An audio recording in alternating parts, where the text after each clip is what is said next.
السلام علیکم ورحمۃ اللہ وبرکاتہ، الحمدللہ والصلاۃ والسلام علی رسول اللہ۔ سامعین اکرام،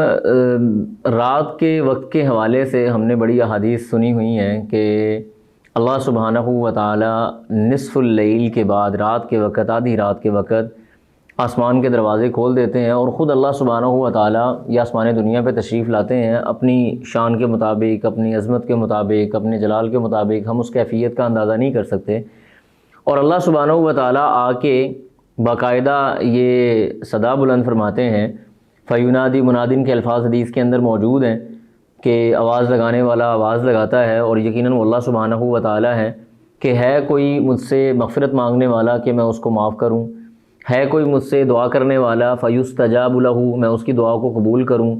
ہے کوئی پریشان یا تنگ دست حال کہ جو مجھ سے سوال کرے اور میں اس کی تنگ دستی کو خوشحالی میں اور اس کی پریشانی کو خوشحالی کے اندر تبدیل کر دوں۔ تو یہ وہ وقت ہے جس کے اندر اللہ سبحانہ و تعالی آسمان کے دروازے کھول دیتے ہیں اور لوگوں کی پریشانیوں کو اللہ سبحانہ و تعالی راحتوں میں تبدیل فرما دیتے ہیں۔